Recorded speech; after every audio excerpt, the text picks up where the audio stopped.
बुलढाण्याच्या सिंदखेडा राजातील संत गजानन महाराज मागासवर्गीय मुलींच्या वसतिगृहाची मान्यता रद्द झाली।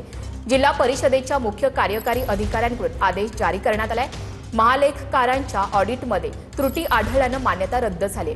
राज्यामध्ये 59 वसतिगृह बोगस असल्याची सूत्रांची माहिती मिळते। TV9 मराठीच्या बातमीनंतर ही कारवाई करण्यात आली।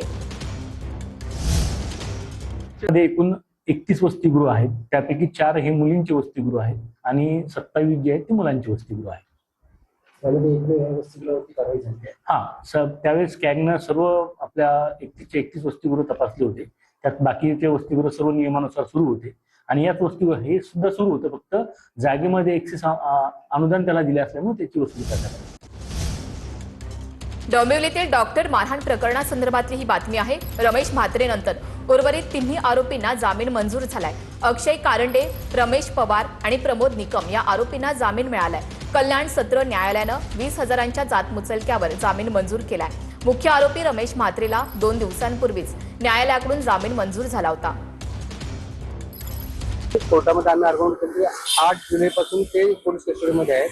त्यांची पोलीस कस्टडीची गरज नाही, त्याच्यामुळे रिकॉर्डिंगची गरज नाही आणि परमनंट रेसिडेंट आहेत ते आणि यांना जामिनावरती सोडण्यात यावं। कोर्टाने सरकारी वकील आणि आयोगाचं म्हणणं आणि माझं उत्तर ऐकून आम्ही त्यामध्ये कोर्टाने आम्हाला 3 आरोपींना 20,000 रुपयाच्या रोख जामिनावरती सोडण्याचा हुकूम केलेला आहे। काय ऑर्डरमध्ये काय त्यांना काय ताकीद देणार? त्यांना रोख जामिनावरती 20,000 रुपयाच्या सोडलेले आहे आणि परत त्यांना सांगितलं की साक्षीदारांच्यावरती दबाव वगैरे आणू नये।